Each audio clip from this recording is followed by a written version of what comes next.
Ada orang tua yang berkata, "Dan Jeffrey, kalau punya mobil, taruh di garasi, jangan taruh di hati." Ya iyalah, masa taruh di hati, nggak muat kali. Ternyata ungkapan itu adalah lebih kepada kecintaan terhadap benda tidak masuk ke dalam hati. Suami taruh di tempatnya, jangan taruh di hati. Istri taruh di tempatnya, jangan taruh di hati.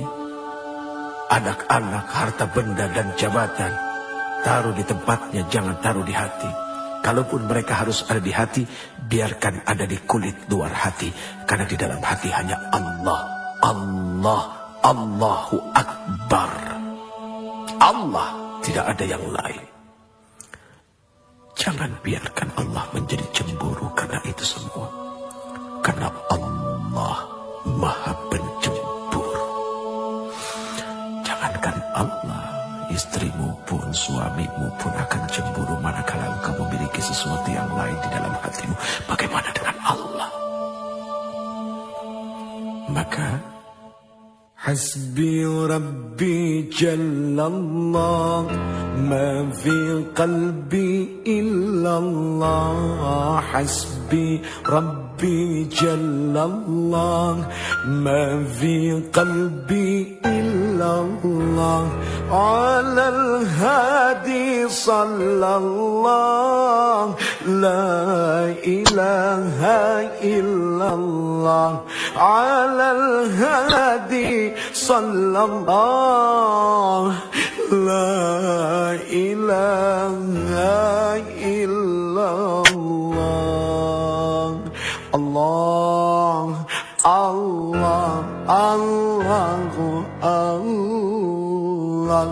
الله أكبر الله أكبر الله أكبر الله أكبر الله الله الله الله الله الله الله الله الله أكبر.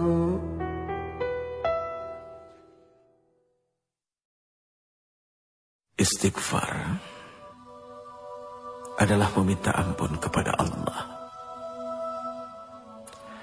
Seorang Rasul saja, Muhammad bin Abdullah alaihi salatu wassalam, beliau masih meminta ampun kepada Allah. Bahkan beliau bersumpah, demi Allah, sesungguhnya aku setiap hari senantiasa beristighfar dan memohon ampun kepada Allah. Padahal sudah jelas seorang Rasul sallallahu alaihi wasallam, al-ba'tsun, orang yang dijamin surganya oleh Allah, masih meminta ampun kepada Allah. Berarti jelas memohon ampun adalah wajib.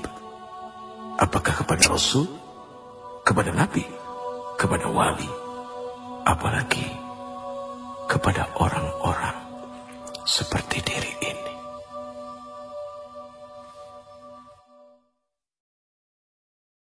Ada kejadian cukup lumayan lucu, tapi mendatangkan hikmah yang sangat luar biasa besar. Sekali waktu Allah Subhanahu wa ta'ala izinkan kami berangkat berumrah menuju Baitullah, kemudian berziarah datang kepada Rasul sallallahu alaihi wasallam. Begitu sampai di dalam masjid, tiba-tiba diri ini tanpa sengaja melihat seorang laki-laki, orang Indonesia yang bekerja menjadi, apa ya istilahnya, marbot kali ya. Persisnya adalah orang yang suka membersihkan masjid. Kemudian terjadi obrolan, Assalamualaikum, Waalaikumsalam. Uci, apa kabar? Hati ini senang juga sih dikenal orang, padahal gak bagus ya punya hati seperti itu. Akhirnya terjadi obrolan sederhana. Sudah berapa lama kerja di sini? 3 bulan, Uci. Pernah ke makam Rasul?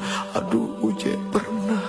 Sehari semalam saya di dalam, di dekat makam Rasul. Saya menyapu, saya membersihkan.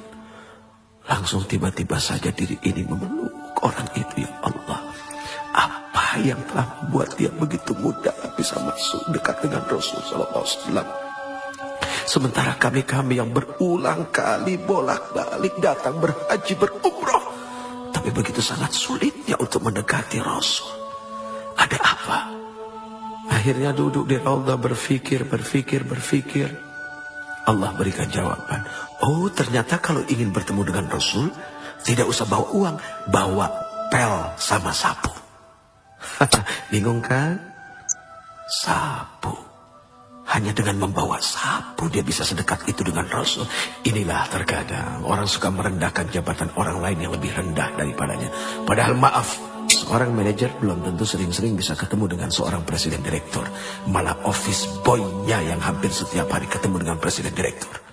Bahkan bukan tidak mungkin seorang office boy bisa duduk di kursi presiden direktur ketika dia ngebersihin kamarnya. Ini kan subhanallah, perkara sederhana. Sapu, apa arti sapu? Sapu itu punya sifat membersihkan. Berarti bagaimana kita menyapu hati kita dari dengki, dari iri. Ternyata itulah yang membuat seseorang bisa menjadi dekat dengan Rasul. Hanya orang-orang yang hilang dengki dan tidak punya iri, dan senantiasa bersyukur dengan apa yang Allah berikan, kemudian bermujahadah, senantiasa istiqamah dalam ampunan, taubat dan nasuha kepada Allah, hanya kepada Allah. Itu yang akan membuat dekat dengan Rasul sallallahu alaihi wasallam. Ya Rasul, diri ini rindu kepada Engkau. Semoga kami menjadi orang-orang yang didekatkan dengan Engkau. Lalu kedekatan kami kepada Engkau menjadi kedekatan kepada Allah Subhanahu wa ta'ala. Ya Allah, ampuni kami dengan segala kekotoran hati kami dan perasaan-perasaan paling baik daripada yang lain. Subhanallah, Maha Suci Engkau ya Allah. Semoga kita dijadikan orang-orang yang pandai mensyukuri apa yang telah diberikannya. Contoh kecil, sekali waktu ada seorang pedagang yang didatangi seorang pembeli, kemudian dia membeli sesuatu yang nilainya kecil saja. Jangan lupa untuk mengatakan, enggak segini kan? Itu kalimat canda kepada Allah. Daripada harus dikeluarkan satu kalimat, masa segini? Itu tanda dari tidak bersyukur dengan apa yang telah diberikan. Manusia wajib bersyukur karena Allah Subhanahu wa ta'ala telah berikan modal yang besar kepadanya. Kalau ada orang yang mengatakan bahwa dirinya tidak memiliki modal, siapa bilang? Mata adalah modal yang dahsyat. Telinga adalah modal yang tak tertandingi. Mulut adalah modal yang sangat berguna. Bagaimana dengan akal, fikiran? Sudah pasti itu bisa menjadi modal kekuatan hidup dunia dan akhirat. Terima kasih, terima kasih.